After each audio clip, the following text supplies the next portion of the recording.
Every day you wake up, the world begins to measure you, not by what you wish to be, but by the discipline of your thoughts. It is not the events of life that define your destiny, but the secret conversations you hold in the chambers of your own mind. A single thought repeated enough times builds the architecture of your entire life. If you doubt that, look around. Everything you see in your environment, from the chair you sit upon to the home you dwell in, was first a thought in someone's mind. The greatest power available to man is not found in weapons, machines, or even institutions, but in the private dominion of his own thinking. The tragedy is that most people allow their minds to drift, careless as a boat left unanchored, tossed and spun by every wave of circumstance. And yet, if a man does not master his thoughts will master him. That is the hook of this lesson, and it is the law of life. We become what we think about every single day. Consider the farmer. He has before him a field of rich, fertile soil. This soil does not care what he plants in it. He may plant corn, or he may plant poison. He may plant wheat, or he may plant weeds. The soil will accept whatever seed he chooses and return it multiplied. The mind is no different. Place in it the seed of faith, abundance, and courage, and in time it will yield a harvest of opportunities and victories. Place in it the seed of fear, resentment, and self-doubt, and it will yield a bitter crop of defeat and regret. The law is perfect and impartial. As you sow, so shall you reap. This is not poetry, it is not philosophy, it is fact. If one doubts it, let him observe his own life and trace the outcomes back to the dominant thoughts that created them. The trouble is that most men guard their wallets with ferocity, but leave their minds unguarded. They would never allow a thief to walk into their homes and take what they own, yet they allow gossip, fear-mongering, and the poisonous doubts of others to enter their minds freely. Imagine if you had to write every thought you think upon the walls of your room. How careful you would be about what you allowed to remain. But because thoughts are invisible, people permit them to wander unchecked. The truth is, your thoughts are your most precious possession. They shape your character, your reputation, your future. To allow the wrong ones to take root is to sabotage your own destiny before it has even begun. Let us use another image, one I have often spoken of, the captain and the ship. Your mind is the captain, your body and circumstances the vessel. Set a clear course, give firm and consistent commands, and the ship will reach its destination. Fail to command and the ship drifts aimlessly, eventually crashing against unseen rocks. A man without control of his thinking is no better than a vessel without a helm, subject to every current and storm. The winds of trouble will always blow, but the captain who holds firmly to his course cannot be defeated. So ask yourself, are you issuing orders to your ship, or are you merely a passenger hoping the sea will be kind? When we speak of mastering thoughts, we are not suggesting fantasy or idle daydreams. We are speaking of a daily discipline, the conscious selection of what ideas are permitted to live in your mind. You cannot stop a bird from flying overhead, but you can stop it from building a nest in your hair. In the same way, you cannot stop a stray thought from appearing, but you can decide whether to dwell upon it. Mastery begins with awareness. Each morning ask yourself, what will I allow my mind to dwell upon today? Will it be courage or fear, faith or doubt, creation or destruction? This is not a small question. It is the very axis upon which your life turns. Let us test the principle with a real example. A young man sets his heart upon building a business. Every day he fills his mind with thoughts of growth, of serving others, of providing value. He pictures himself succeeding, and he acts in harmony with that image. Over time, circumstances align, people are attracted to his confidence, and his vision becomes reality. Now contrast this with another young man who allows himself to think, I'll never succeed, the world is too difficult, opportunity is gone. That man finds excuses, overlooks chances, and fulfills the prophecy of his own thinking. Both had the same soil of mind, but they chose different seeds. The harvest was simply the natural result of the law. The first step to mastery is responsibility. Say to yourself, I am the master of my thoughts. This is not merely a declaration, it is the cornerstone of freedom. No one else can think for you. No one else can place ideas into your mind unless you permit it, and no one else can live with the results but you. This realization is both sobering and liberating.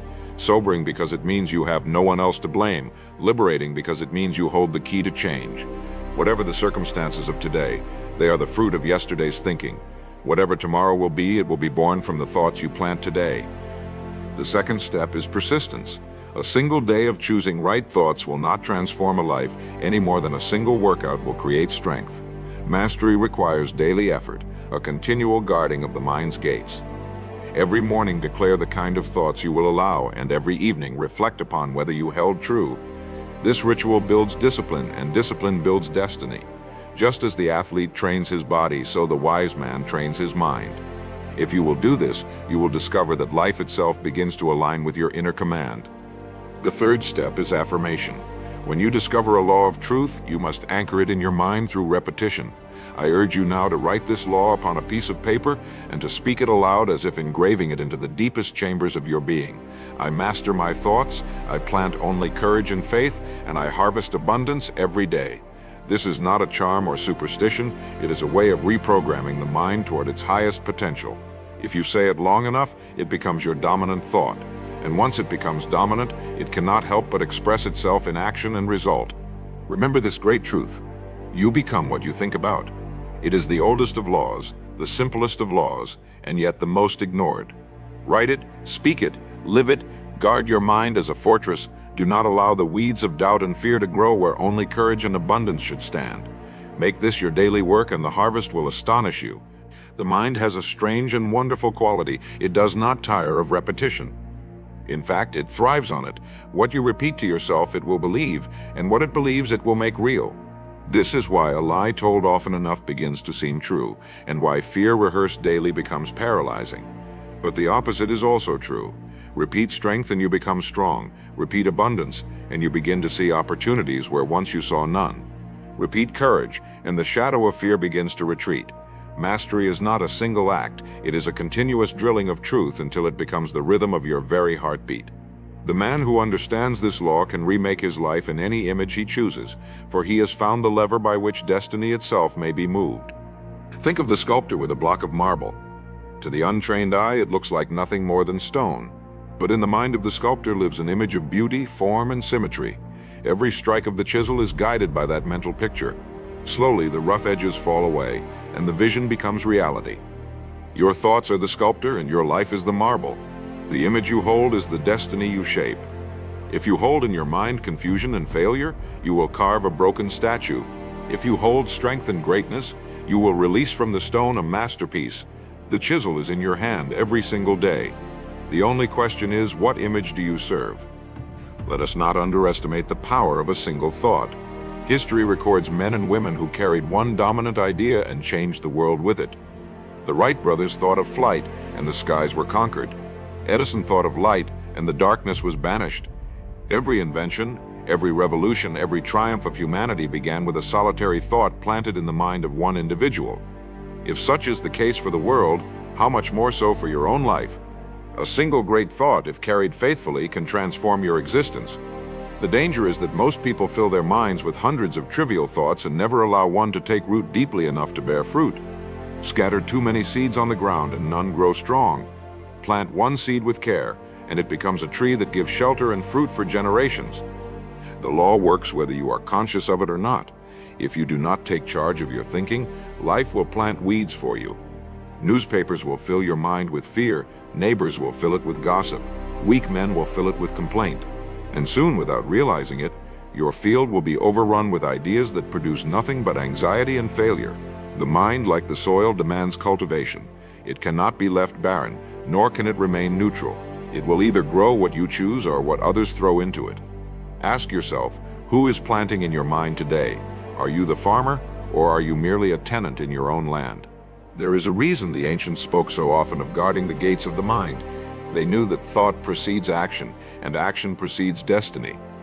A thief may steal your goods, a fire may consume your home, a storm may wash away your crops, but no force on earth can touch the treasure stored in a disciplined mind. Once you grasp this, you realize that you carry within you a fortress stronger than any wall, richer than any vault, more powerful than any weapon. But like any fortress, it must be defended. Guard your inner walls, examine every thought at the gate. Ask it, does this idea serve my purpose? Does it align with the image I am carving? If not, cast it out before it finds shelter. Imagine standing before a mirror each morning and speaking words of command to yourself. Not idle wishes, but declarations of law. Say, I am the master of my mind. I direct my thoughts towards strength, and strength returns to me. Repeat it with conviction, and you will feel the truth of it settle in your chest like a steady flame. This is how mastery begins, not with grand gestures or sudden miracles, but with quiet, deliberate choices repeated until they become unshakable laws in your character. The man who does this each day becomes immune to the chaos of the world, for he carries within him a compass that never falters. Let us take a practical exercise. Tonight, before you sleep, write down one thought you want to dominate your life. It may be courage, it may be abundance, it may be health, it may be peace. Write it clearly, as if it were already true. Place it by your bedside. In the morning, before the world begins to shout its distractions, read it aloud. Hold it in your mind for a full 5 minutes, seeing yourself as if it were already accomplished. Do this for 30 days, and you will witness a transformation so profound that others will begin to ask, what has changed in you? What has changed is nothing less than the direction of your destiny, steered by the captain of your own thought. The weak will scoff, saying it cannot be that simple. But simplicity is the mark of truth. Complex systems may confuse, but nature itself works by simple laws repeated without fail. The sun rises, the seasons turn, the seed yields after its kind. Likewise, the law of thought is constant. You become what you think about. If you doubt it, observe the bitter man who rehearses wrongs daily. His life shrivels. Observe the hopeful man who repeats visions of tomorrow. His life expands. Nature does not lie, nor does this law. It is impartial, it is absolute, and it is waiting for you to align with it. Write this now, and if you dare, speak it aloud with me. My thoughts are the architects of my destiny. I plant only noble seeds, and I reap only noble fruits. Say it softly if you must, but let it echo in the deepest halls of your mind until it becomes the truth by which you live. For once you engrave this law into your being, you will never again be a victim of circumstance. You will be the master of your fate. There is a hidden war taking place inside every man and woman, and it is the war of attention. Whatever captures your attention will soon capture your life. The enemy knows this, and so the world is full of distractions designed to steal your focus. Advertisements, idle chatter, meaningless entertainments, all these compete for the throne of your mind, yet mastery requires vigilance. If you do not decide what to think about, something else will decide for you. And once you surrender your attention, you surrender your future. This is why the wise guard their minds with the same seriousness a general guards a fortress, for they know that one breach is enough to bring down an empire. The great tragedy of our age is not ignorance, but distraction.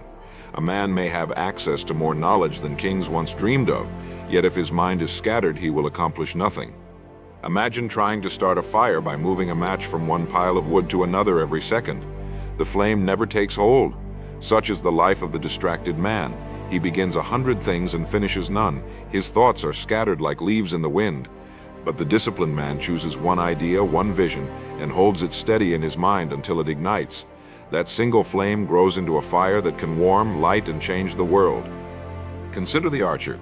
His target is small, his environment full of noise, but his entire being is focused upon the bullseye.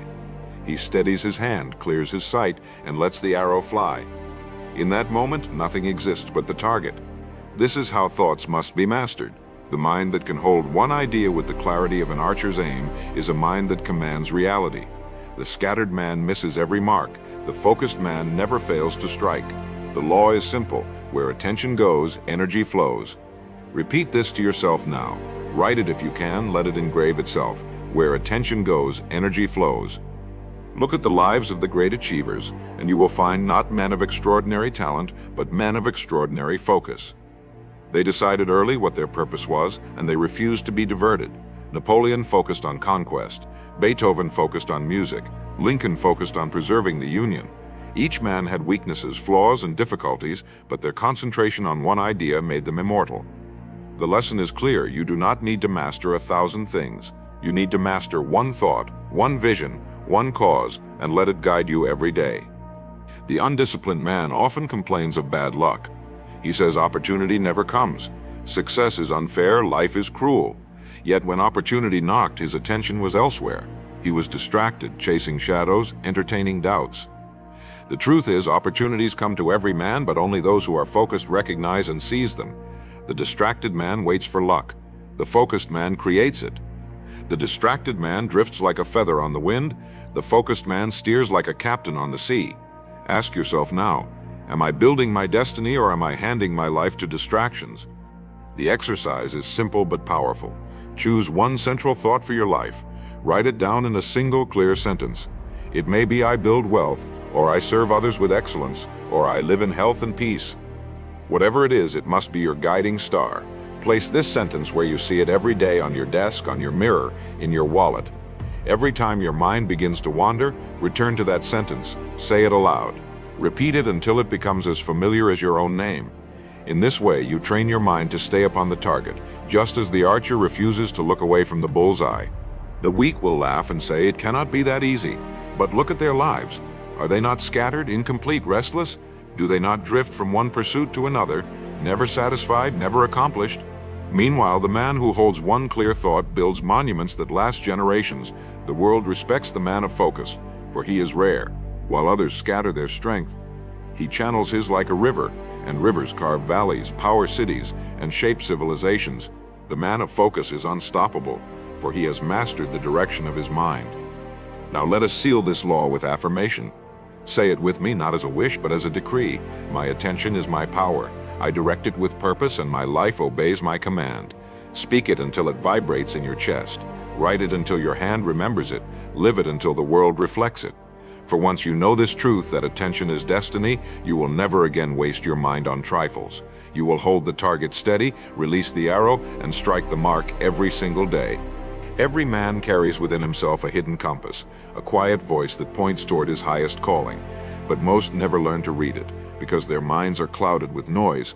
The compass is thought, steady and precise, yet if the needle is shaken by doubt, fear, or indecision, it spins aimlessly, and the man is lost.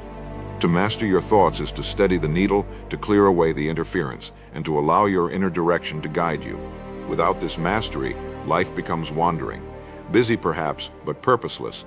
With it, every step is deliberate, and even hardship is endured with meaning, because the path is clear. We must understand that life does not bend to the man who wishes vaguely, but to the man who thinks clearly. A vague thought produces vague results. A clear thought produces clear results. A man says, I want success, but he never defines what success means. His mind, left without direction, delivers confusion. Another says, I will double my income this year by serving others with greater skill. That thought, clear and specific, directs his actions, attracts resources, and in time manifests itself. The law does not honor fog, it honors clarity. The sharper your thought, the sharper your results. The mind can be likened to a lens. If scattered, the rays of the sun warm but do not ignite, but when concentrated through a magnifying glass, those same rays can start a fire. Your thoughts are no different. Scatter them and they produce nothing more than a little warmth. Focus them and they have the power to set your whole world aflame with achievement. This is why it is not enough to think about many good things. You must think intently about the one thing that matters most. Your mind, sharpened and disciplined, becomes a flame that no obstacle can resist. Clarity of thought is not a gift. It is a practice. Each day you must take the time to write down exactly what you want, exactly what you intend, exactly what you believe. The fog lifts when the pen is in your hand. What was vague in the mind becomes precise on paper. And once it is on paper, it takes on a new life, a sense of reality, a direction. The man who writes his thoughts daily is training the compass of his mind. He no longer drifts, he sails with purpose. This is why I urge you, do not leave your thoughts to chance. Define them, refine them, and command them. Consider the difference between a traveler with a map and one without. The one without a map wanders endlessly, asking for directions, second-guessing every turn. The one with a map moves with confidence, even if the journey is long. Your thoughts are your map. Without them you stumble. With them you stride. Life will always present detours, storms, and delays. But the man with a mental map does not despair. He adjusts and continues. This is the strength of a clear thought. It carries you through the unpredictable with steady resolve. Let us not mistake clarity for complexity. The greatest thoughts are simple. Love, service, faith, abundance, discipline. These are not intricate philosophies, but timeless truths. When you anchor your mind to such thoughts, your life finds direction. It is only when you complicate your thinking with endless doubt, overanalysis, and second-guessing that you lose your way. The man who keeps his thoughts simple and strong is like a sailor who follows the North Star. He does not need to know every current or wind, for his direction is fixed. So it is with you. Fix your mind on one great idea and let it guide you. But clarity alone is not enough. It must be joined with repetition. A single clear thought declared once is like a spark. Declare it daily and it becomes a flame. Declare it with conviction, and it becomes a fire that shapes your destiny. This is why rituals matter. Each morning, repeat to yourself the law you are living by. Each evening, remind yourself of the direction you have chosen. In this way, your mind is trained to return again and again to the compass, no matter how the winds of circumstance may blow. Now, I ask you to perform a simple act. Write on your paper these words: I think clearly, I choose my direction, and my life follows my command. Say it aloud, not as a wish, but as a declaration. Feel the power of it as it steadies your inner compass. Do not let this be mere exercise. Let it be the law by which you live. For once you have clarity of thought, you cannot be deceived, you cannot be swayed, and you cannot be defeated. You will walk with the certainty of one who knows where he is going, and life itself will yield to that certainty. There is a law as old as time itself, a law whispered by sages, confirmed by science, and proven by every life you see around you. Thought precedes reality. Everything that comes into being is first born in the unseen workshop of the mind. To deny this is to deny the very evidence of existence. The buildings of our cities, the music of our concert halls, the wealth of great fortunes, all began as invisible images held in thought. And if this is true on the scale of nations and civilizations, it is true for you. Your life today is the sum of your yesterday's thinking. Your life tomorrow will be shaped by what you allow your mind to dwell upon today. This is both the most sobering and the most empowering realization a man can discover. Do not take this lightly. If you carry in your thoughts anger, bitterness, and fear, then those emotions will leak into your words, your actions, and your relationships until your world mirrors that inner poison. If you instead cultivate thoughts of courage, gratitude, and abundance, then these qualities will shine through your speech, your work, and your decisions until your world reshapes itself around them. This is not mystical, it is practical. As water takes the shape of its vessel, so does your environment take the shape of your thinking. The law is constant, impartial, and inescapable. If you will not master it, it will master you. The difficulty lies in the fact that most men believe they are thinking when they are merely reacting. They imagine they are forming ideas, but they are only echoing the fears and opinions of others. They mistake the noise of the crowd for the voice of their own mind. This is why solitude is so important. A man must withdraw each day, if only for a few minutes, to hear the sound of his own thoughts. He must examine them, test them, and decide whether they are worthy to be planted.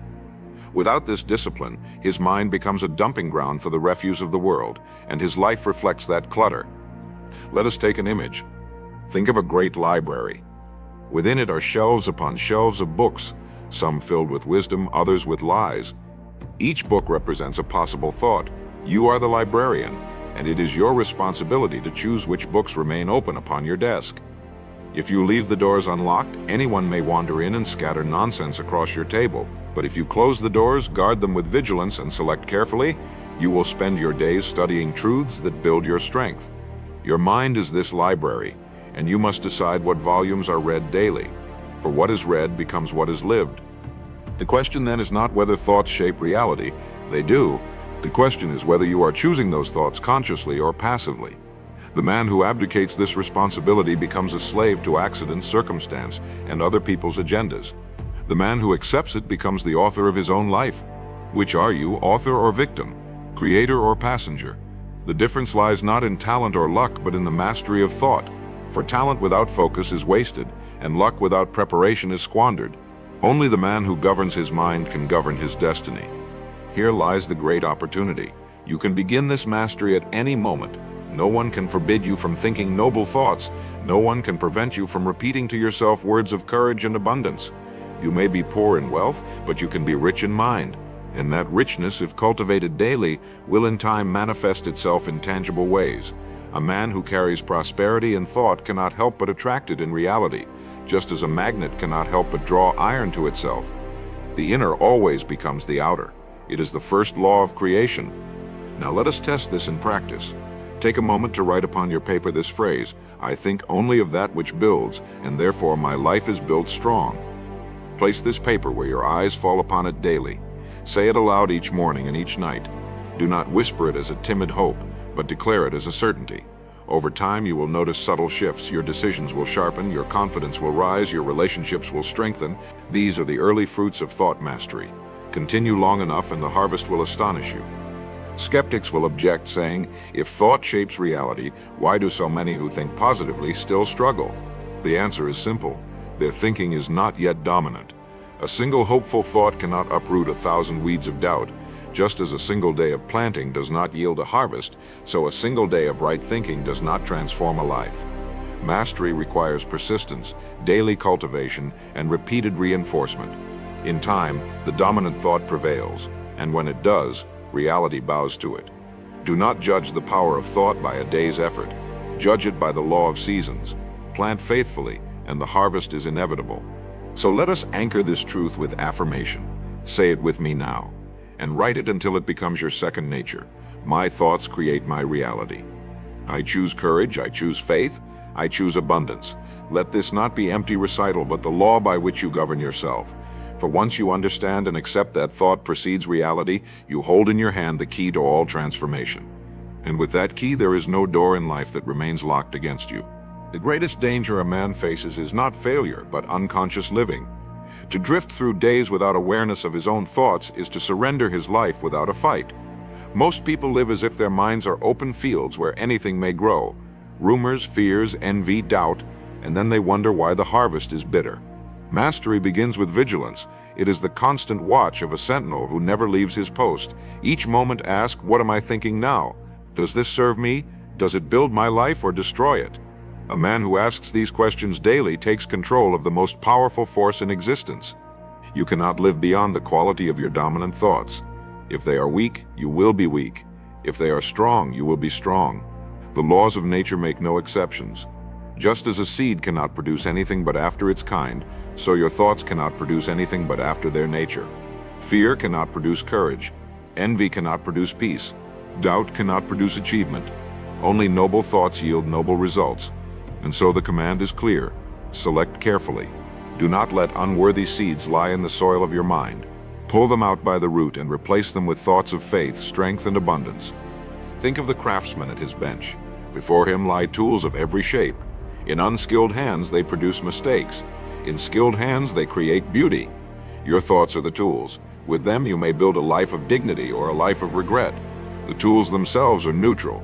It is the craftsman's discipline that matters. If you find your life lacking, examine your workshop. Which tools are you picking up each day? Which thoughts are you repeating? The man who masters his craft does not blame the tools. He learns to use them with precision. So it must be with your mind.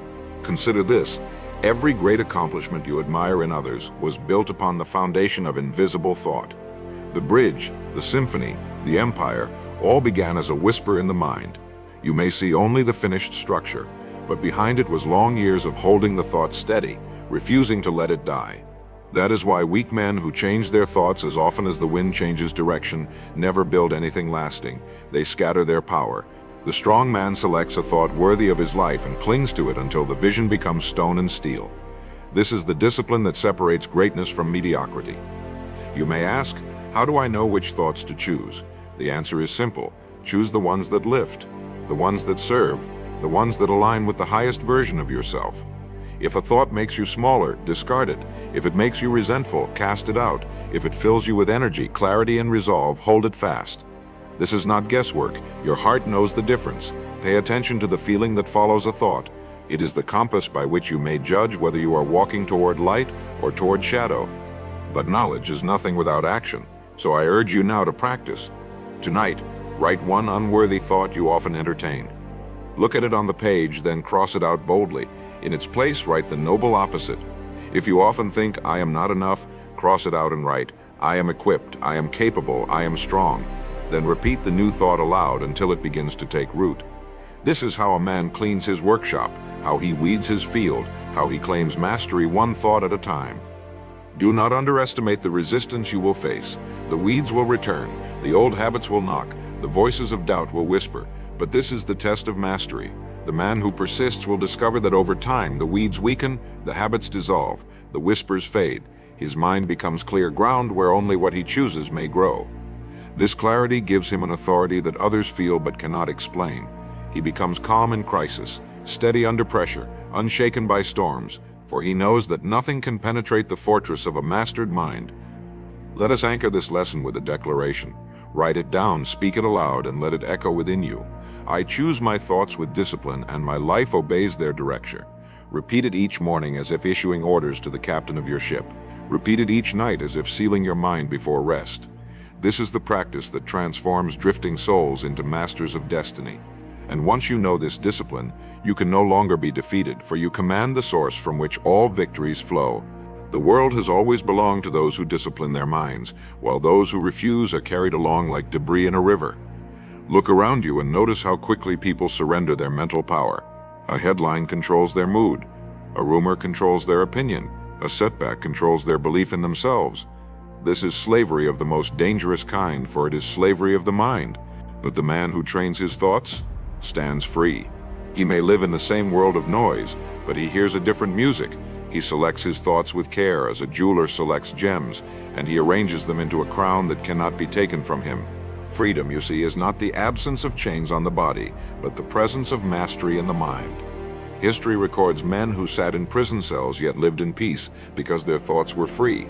It also records kings who sat upon thrones yet lived in torment because their minds were enslaved by fear and suspicion. The true measure of liberty is not how far your feet can wander, but how firm your thoughts can stand. If you allow the world to dictate what you think, then your crown is already stolen. But if you choose daily what to dwell upon, then no prison, no enemy, no misfortune can rob you of your sovereignty.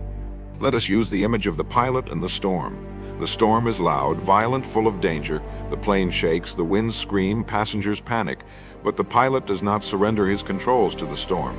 He grips the instruments with calm precision, keeping his eyes upon his gauges. Though the storm rages, his focus holds the aircraft steady until it passes. Your life will face storms. Doubt will scream, fear will shake, circumstances will thunder. But if you hold your thoughts steady, if you refuse to surrender the controls, you will pass through safely. The storm will exhaust itself, but your mastery will endure. There is no greater advantage in life than calm command of the mind. Employers seek it, friends trust it, nations rise behind it. People are drawn to the man who thinks clearly under pressure because such a man is rare. Most lose themselves when challenges come. Their thoughts scatter, their words betray them, their actions collapse. But the man of disciplined thought becomes like a lighthouse in darkness, steady and sure. Others may not understand his strength, but they feel it, and they are guided by it. That is why mastering your thoughts is not only for your own sake, but for all those who depend on you. The weak will say, "I cannot control my thoughts. They are too many, too fast, too strong." But this is a lie told by laziness. The truth is that thoughts are servants, not masters. They may rush like wild horses, but with training they obey. The rider who drops the reins is carried wherever the horse chooses. The rider who takes hold directs the course. Your mind may resist in the beginning, but every act of discipline weakens its rebellion. Every repetition strengthens your control. In time, the wild horses become a loyal team, carrying you wherever you command. Now let us be practical. Begin tomorrow by taking 10 minutes of silence before the day begins. Sit with a piece of paper and write one sentence that defines your direction for the day. It may be, "Today I think abundance," or "Today I act with courage," or "Today I hold peace." Keep this sentence with you, and whenever your thoughts begin to wander, return to it. This is how you train the horses, how you grip the controls, how you hold the crown. 10 minutes each morning is the difference between drifting through the day and ruling it. And do not think mastery means never feeling fear or doubt. Those feelings will come. Mastery means refusing to let them dictate the course of your life. Courage is not the absence of fear, it is the command of thought in the presence of fear.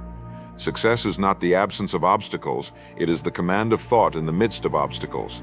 Peace is not the absence of noise, it is the command of thought amid the noise.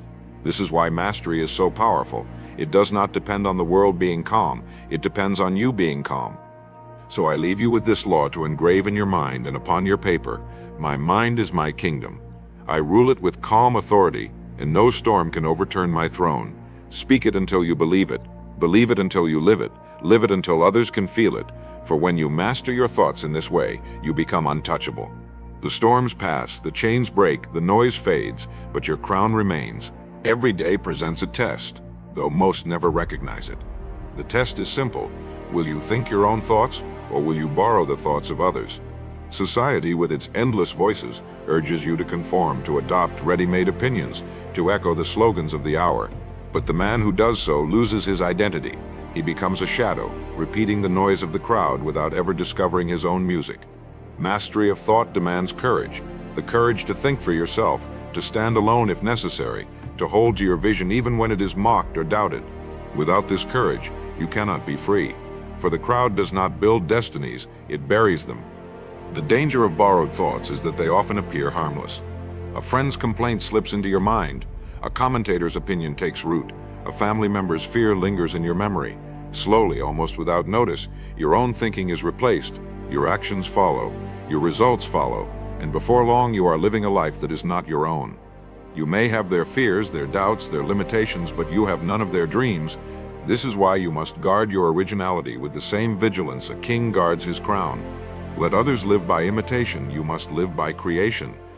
Consider the oak tree. It does not try to become a pine, nor does it envy the willow. It grows into the fullness of what it was meant to be, strong, rooted, unshaken. So must you. Your thoughts are the roots of your life. If you allow them to be shallow, borrowed, or weak, then when storms come, you will topple. But if you send them deep into the soil of your own conviction, no wind can uproot you. Individuality of thought is not rebellion for its own sake. It is the fulfillment of your true design. A man who thinks his own thoughts is like an oak. He may stand alone, but he stands strong. History shows us that progress always begins with individuals who dared to think differently.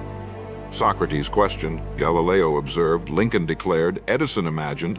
Each faced ridicule. Each stood against the prevailing thought of his time, but each held fast to his vision until the world caught up. The lesson is not that you must oppose for the sake of opposition, but that you must be willing to trust your own thought even when others do not, for the crowd is often wrong, and the future belongs to those who dare to think ahead of it. To practice this mastery, you must learn to pause before adopting any idea. When a suggestion enters your mind, ask yourself, does this serve my vision, or does it weaken it? Is this born of courage or of fear? Is this a seed I planted or a weed blown in by the wind? This pause is the mark of a free thinker. Most men rush to agree, rush to echo, rush to conform. The master pauses, examines, and decides. In this pause lies the difference between living as an echo and living as a voice. Another exercise is to write your core beliefs clearly, in your own words, and return to them often.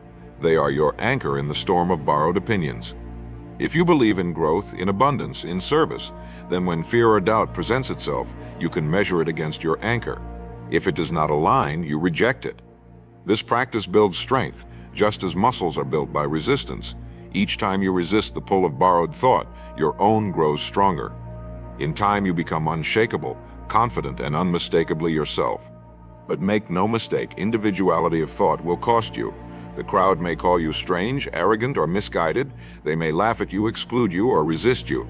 Yet this cost is small compared to the reward. For in guarding your own mind, you preserve your future. In thinking for yourself, you claim the authority to shape your destiny. And those who once laughed will one day marvel at the results of your conviction. The oak does not seek the approval of the forest. It simply grows, and its strength commands respect. Anchor this lesson now with a declaration.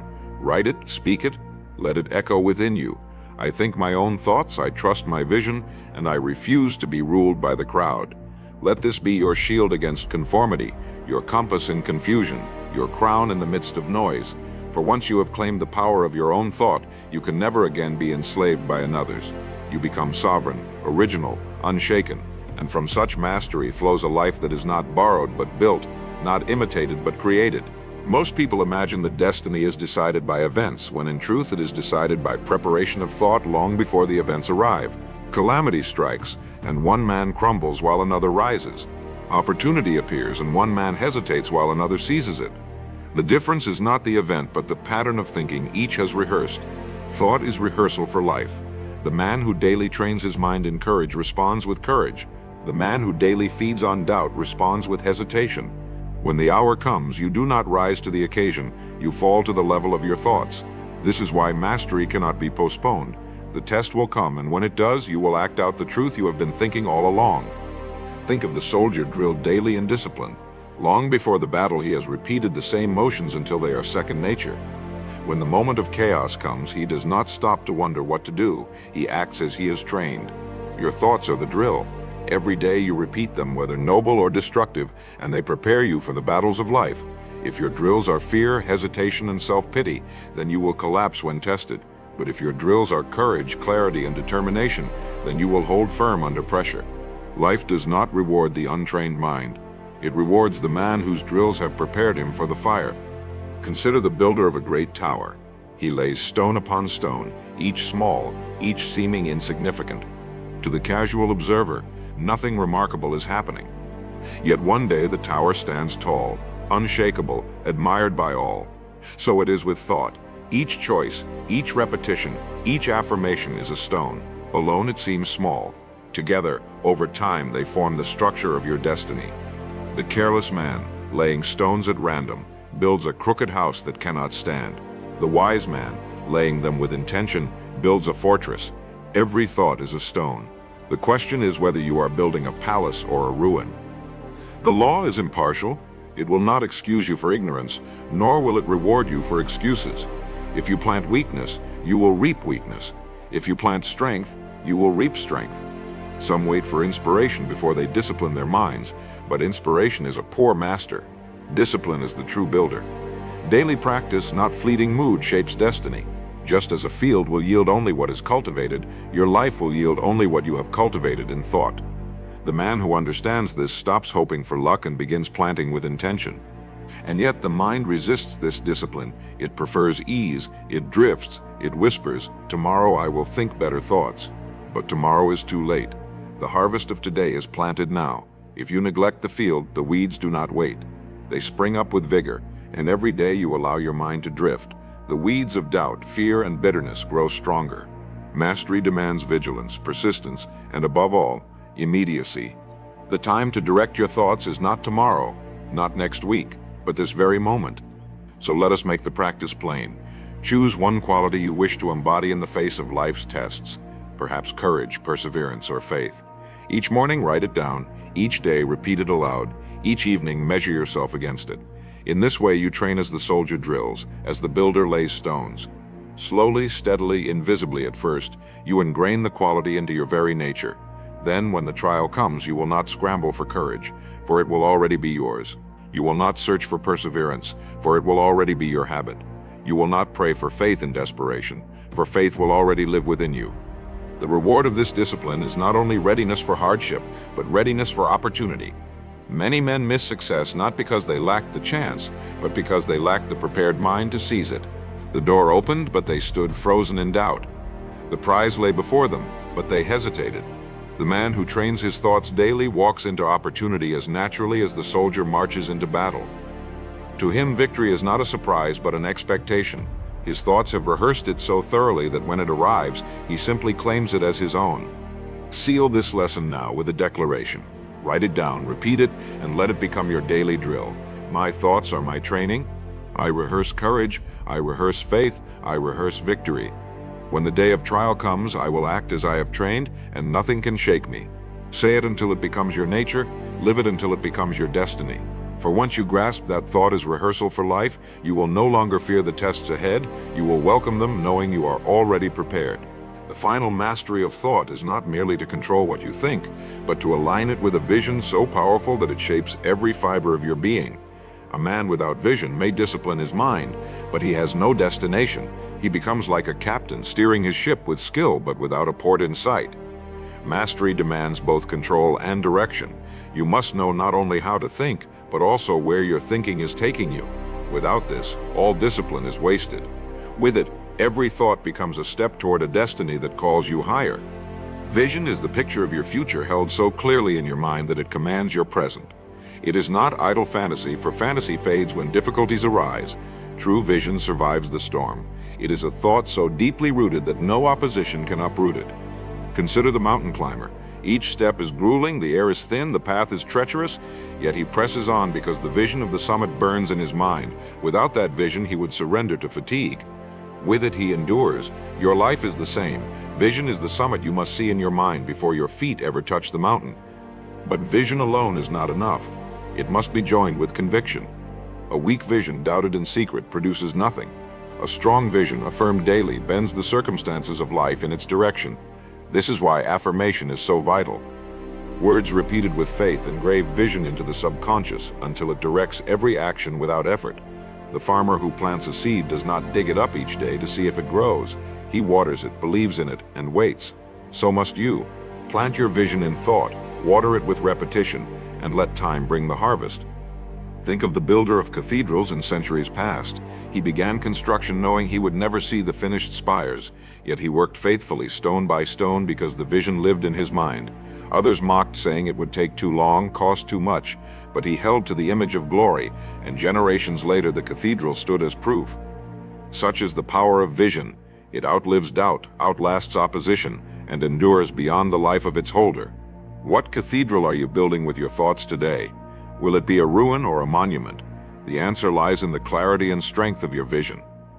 Now let us anchor this principle with practice.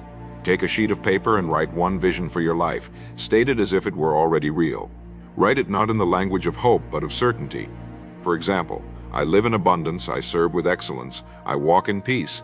Place this paper where you see it each morning. Speak it aloud with conviction. This is not wishful thinking, it is training.